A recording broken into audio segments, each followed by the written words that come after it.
Welcome to एग्जामपीडिया।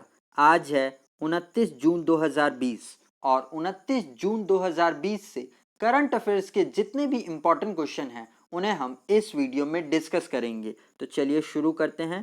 पहला question, हाल ही में British प्रधानमंत्री बोरिस जॉनसन द्वारा पॉइंट ऑफ लाइट ऑनर से किसे सम्मानित किया गया है? तो इनका नाम है ए राजेंद्र सिंह को। तो अभी ब्रिटेन के प्रधानमंत्री बोरिस जॉनसन ने 77 वर्षीय सिख राजेंद्र सिंह को पॉइंट ऑफ लाइट ऑनर से सम्मानित किया है। राजेंद्र सिंह ये सोशल मीडिया पर इनके द्वारा बनाए गए स्किपिंग वीडियोस के लिए बहुत फेमस है और इनको स्किपिंग सिख के नाम से भी जाना जाता है। और इन्होंने कोरोना वायरस लॉकडाउन के दौरान ब्रिटेन के राष्ट्रीय स्वास्थ्य सेवा के लिए 12,000 पाउंड धन एकत्रित किया है अपने वीडियोस के माध्यम से। अब दूसरा ऑप्शन भी देख लेते हैं। तो बी अनमोल नारंग, ये यूएस मिलिट्री एकेडमी से ग्रेजुएट होने वाली पहली सिख महिला बन गई हैं। सी मनमीत कौर, ये पाकिस्तान की पहली सिख महिला पत्रकार हैं जिन्हें ब्रिटेन में प्रतिष्ठित पुरस्कार के लिए नॉमिनेट किया गया है। तो इनका भी नाम आप जरूर याद रखिएगा। अब यहाँ पर ब्रिटेन की बात हो रही है तो इसकी कैपिटल है लंदन, करेंसी है पाउंड स्ट्रेलिंग, प्रधानमंत्री हैं बोरिस जॉनसन और इनका राष्ट्रीय खेल है क्रिकेट। तो आप इसे भी जरूर ध्यान रखिएगा। अब आगे बढ़ते हैं। हाल ही में किस राज्य ने पशुधन न्याय योजना को शुरू किया है? तो इसका सही आंसर है सी छत्तीसगढ़ ने। तो अभी छत्तीसगढ़ सरकार ने पशुधन न्याय योजना को शुरू करने की घोषणा की है और इसे हरेली पर्व पर शुरू किया जाएगा। ये हरेली पर्व छत्तीसगढ़ का पहला त्यौहार माना जाता है और इसी दिन इस योजना को शुरू किया जाएगा। इस योजना का उद्देश्य पशुपालन को व्यावसायिक रूप से लाभदायक बनाना है और पशुधन के मालिकों से गाय के गोबर को खरीदना है ताकि उन्हें भी कुछ आर्थिक सहायता मिल सके। तो आप इसे जरूर याद रखिएगा कि पशुधन न्याय योजना को छत्तीसगढ़ सरकार ने शुरू किया है। अब यहाँ पर छत्तीसगढ़ की बात हो रही है तो इससे रिलेटेड कुछ और पॉइंट्स भी जान लेते हैं। जैसे कि छत्तीसगढ़ में अभी राजीव गांधी किसान न्याय योजना को शुरू किया गया है और लॉकडाउन के दौरान बच्चों को घर पे पढ़ाने के लिए पढ़ई तुम्हारे द्वार एप्लीकेशन को भी शुरू किया गया था और वस्तुओं की होम डिलीवरी के लिए CG हार्ट एप्लीकेशन को भी लॉन्च किया गया है और होम क्वारंटीन लोगों पर नजर रखने के लिए छत्तीसगढ़ पुलिस ने रक्षा सब एप्लीकेशन को लॉन्च किया था। और अभी पुलिस कर्मियों को डिप्रेशन से निकालने के लिए स्पंदन योजना को भी छत्तीसगढ़ सरकार ने ही शुरू किया था और 100% कचरे का निपटान यानी कि डिस्पोज करने वाला देश का पहला राज्य भी छत्तीसगढ़ ही बन गया है। अब यहाँ पर छत्तीसगढ़ की बात हो रही है तो ये रहा छत्तीसगढ़ का मैप। इसकी कैपिटल है रायपुर, मुख्यमंत्री हैं भूपेश बहगल, गवर्नर हैं अनसुईया उखे और छत्तीसगढ़ हाईकोर्ट के चीफ जस्टिस हैं PR रामाचंद्रन। और छत्तीसगढ़ के अंबिकापुर में ही भारत का पहला गार्बेज कैफे भी खोला जाएगा। तो आप इन पॉइंट्स को भी जरूर याद रखिएगा। और गाइज, अगर ये वीडियो आपको अच्छा लग रहा है और आपके आने वाले एग्जाम के लिए हेल्पफुल है तो आप इसे लाइक और शेयर ज़रूर करिए अपने फ्रेंड्स के साथ में, जिससे कि आप मेरी हेल्प भी कर सकते हैं। और अगर आपका कोई स्टडी व्हाट्सएप ग्रुप है तो उसमें भी ज़रूर शेयर करिएगा। और अगर आप इस वीडियो को पहली बार देख रहे हैं तो आने वाली वीडियोस के नोटिफिकेशन के लिए आप इस चैनल को ज़रूर सब्सक्राइब कर लीजिए और पास में आए हुए आइकन को ज़रूर प्रेस करिएगा, तभी आपको आने वाले वीडियोस के नोटिफिकेशंस मिला करेंगे। अब आगे बढ़ते हैं। किस राज्य सरकार ने राज्य के अदालतों, बैंकों और अन्य संस्थानों की सुरक्षा के लिए एक संपूर्ण बल बनाने का फैसला किया है? तो इसका सही आंसर है सी उत्तर प्रदेश ने। तो अभी उत्तर प्रदेश सरकार ने राज्य के अदालतों, बैंकों, मेट्रो रेल, हवाई अड्डे और अन्य संगठनों की सुरक्षा के लिए एक संपूर्ण बल बनाने का फैसला किया है। इस सिक्योरिटी फोर्स को विशेष ट्रेनिंग भी दी जाएगी और सुरक्षा उपकरण भी प्रदान किए जाएंगे और इस सिक्योरिटी फोर्स को आर्थिक स्थलों पर भी कभी इस्तेमाल किया जाएगा। अब यहाँ पर उत्तर प्रदेश की बात हो रही है तो इससे रिलेटेड और कुछ पॉइंट्स भी देख लेते हैं, जैसे कि पुल टेस्टिंग शुरू करने वाला पहला राज्य उत्तर प्रदेश ही है और जियो टैग कम्युनिटी किचन की शुरुआत भी उत्तर प्रदेश से ही की गई है गूगल के साथ मिलकर।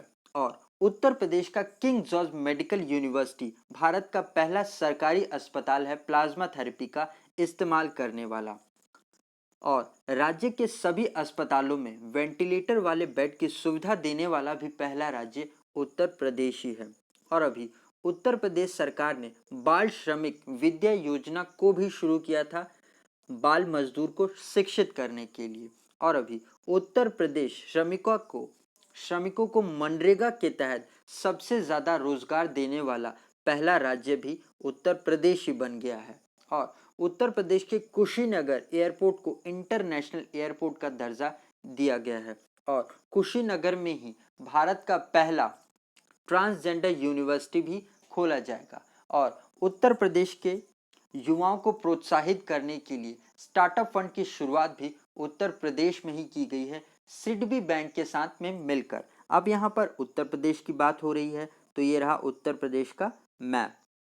इसकी कैपिटल है लखनऊ जो कि गोमती नदी के किनारे स्थित है और हमारे रक्षा मंत्री राजनाथ सिंह जी की कंस्टिट्यूंसी भी लखनऊ ही है। मुख्यमंत्री हैं योगी आदित्यनाथ, गवर्नर हैं आनंदीबेन पटेल। तो आप इनके भी नाम जरूर याद रखिएगा।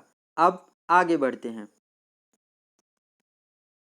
किस राज्य के मुख्यमंत्री ने केम्पेगौड़ा की 108 फीट ऊंची कांस्य प्रतिमा की आधारशिला रखी है? तो इसका सही आंसर है सी, कर्नाटक के।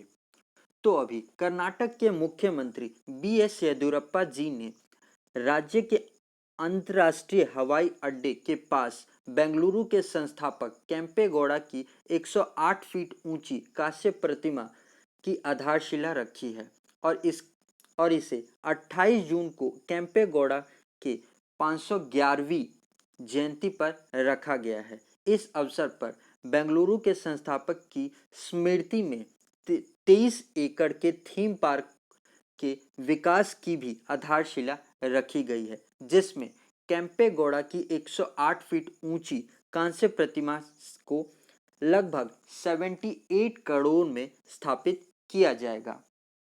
अब यहाँ पर कर्नाटक सरकार की बात हो रही है तो ये रहा कर्नाटक का मैप। इसकी कैपिटल है बेंगलुरु जिसको हम सिलिकॉन वैली ऑफ इंडिया भी कहते हैं। मुख्यमंत्री हैं बी.एस. येदियुरप्पा, गवर्नर हैं वाजुभाई वाला। और अभी बेंगलुरु के केम्पेगौड़ा इंटरनेशनल एयरपोर्ट पर के रनवे पर स्वदेशी रूप से विकसित एविएशन वेदर मॉनिटरिंग सिस्टम भी लगाया गया है। तो आप इस पॉइंट को भी जरूर याद रखिएगा। अब आगे बढ़ते हैं। किस संगठन ने नेविगेटिंग द न्यू नॉर्मल एक व्यवहार परिवर्तन अभियान शुरू किया है? तो इसका सही आंसर है ए, नीति आयोग ने। तो अभी नीति आयोग ने कोविड-19 के प्रसार को नियंत्रित करने के लिए एक व्यवहार परिवर्तन अभियान नेविगेटिंग द न्यू नॉर्मल को अपनी वेबसाइट पर लॉन्च किया है। कोविड-19 महामारी के अनलॉक चरण के दौरान विशेष रूप से मास्क पहने हुए कोविड-19 सुरक्षित व्यवहार पर ध्यान केंद्रित करने के लिए इस अभियान को शुरू किया गया है। इस अभियान को एम्पावरमेंट ग्रुप 6 के अध्यक्षता में विकसित किया गया है। इस अभियान के 2 भाग हैं जिसमें पहला तो वेब पोर्टल ही है जिसमें व्यवहार विज्ञान द्वारा सुरक्षित संस्थान का उपयोग करना है और दूसरा एक मीडिया अभियान है जो मास्क पहनने पर केंद्रित करता है। तो आप इसको भी जरूर याद रखिएगा। अब आगे बढ़ते हैं।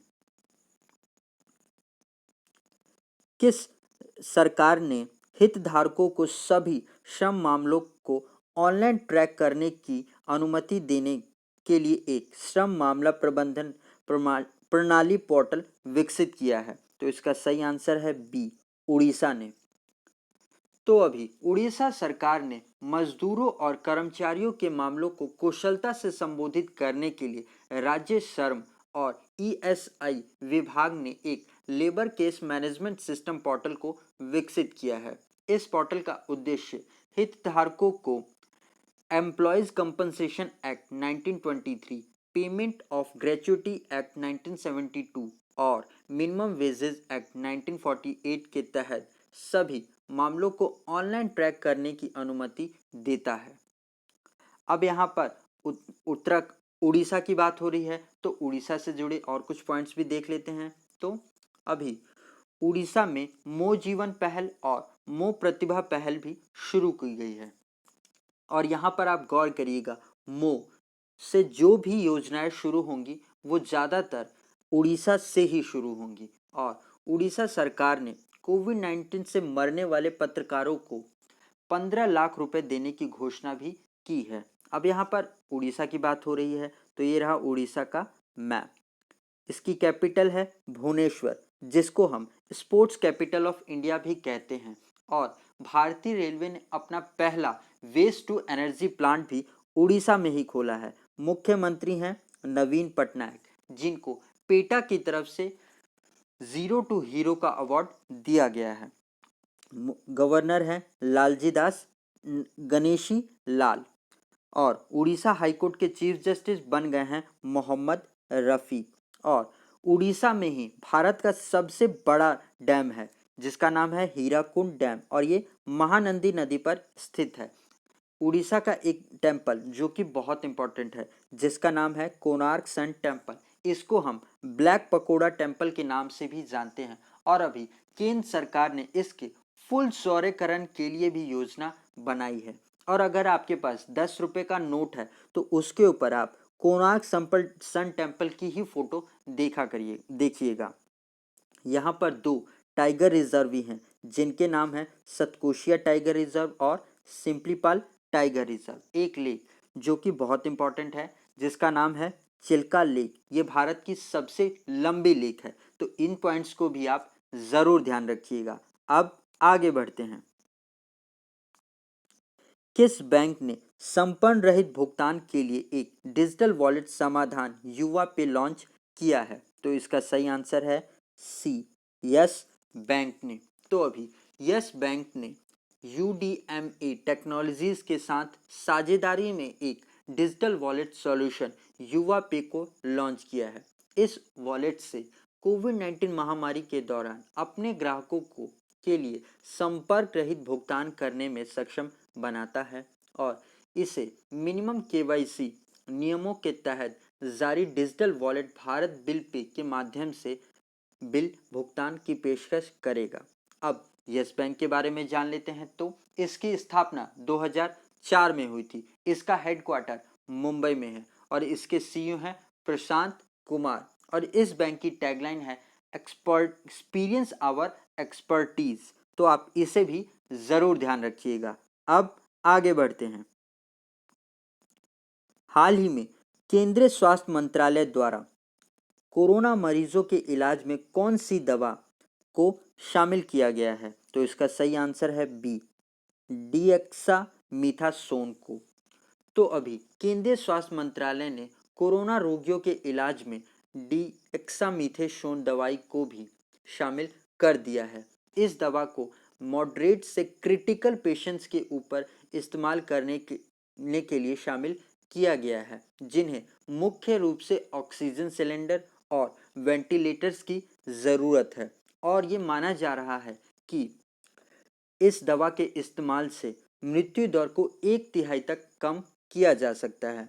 और अभी तक देश में लगभग 5.25 लाख तक कोरोना मरीज पाए जा चुके हैं। और दुनिया में भारत चौथे स्थान पर आ चुका है कोरोना मरीजों की स्थान में। तो आप इस पॉइंट को भी ज़रूर ध्यान रखिएगा।